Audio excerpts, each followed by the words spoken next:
Tony Hawk's back on Game Pass, but is this remake from a new developer a legendary comeback, or is it just going to be a faceplant? Today we're diving into Tony Hawk's Pro Skater 3 and 4, which just launched on Game Pass, to decide if it's a Game Pass gem or garbage. Vicarious, who was actually behind the first remake, was merged into Activision Blizzard, so they helped Blizzard directly. Now they need a new developer to come in and make these, and this was actually canceled altogether once that all happened.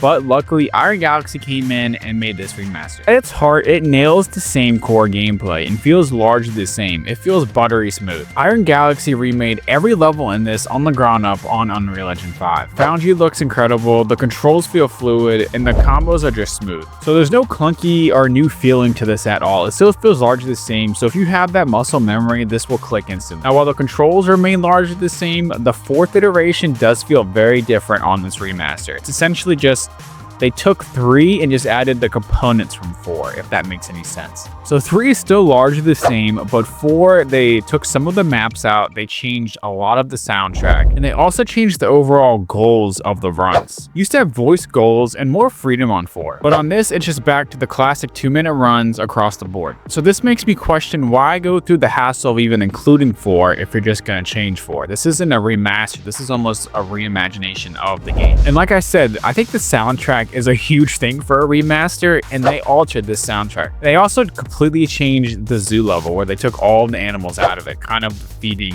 the entire purpose of a zoo. But there are new levels like water park, movie studio, and pinball, and these honestly, they're good fits.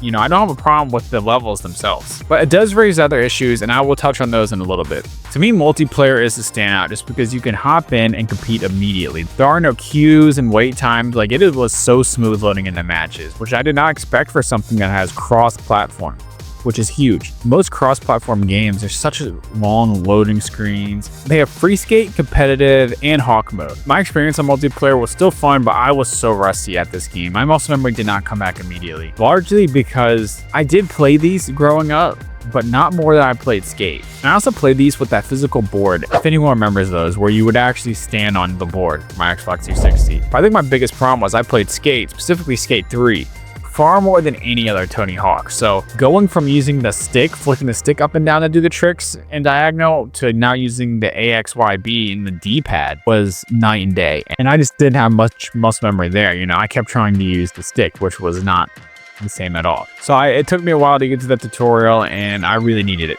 to be honest. But my biggest problem with this is that they did make changes to 4, and this 4 was included in this. And to me, if you're adding songs, you're adding maps, and you're changing core components of the game, as cool and fun as this is, why not just make a 5th game? You already remastered 1 and 2. You know, this isn't a bad remaster by any means, but if you're gonna go through the hassle of doing all of that, why not just give us the 5th that we've all been waiting for? Because if there is one I played the most out of all of these, it was 4. And I feel like this would have been a perfect time to release a new title altogether, with Skate still not coming out yet, the newest one.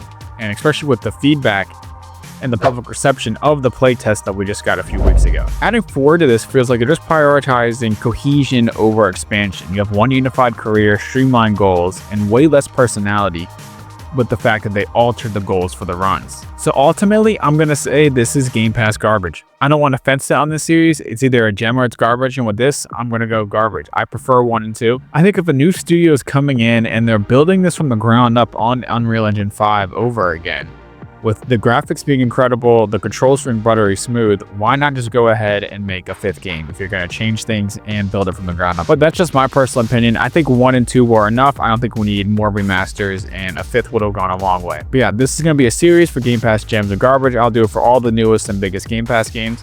And check out my channel if you want rankings for games, reviews, and documentaries. Thanks for watching. Let me know down below what you think, and I'll see you guys in the next.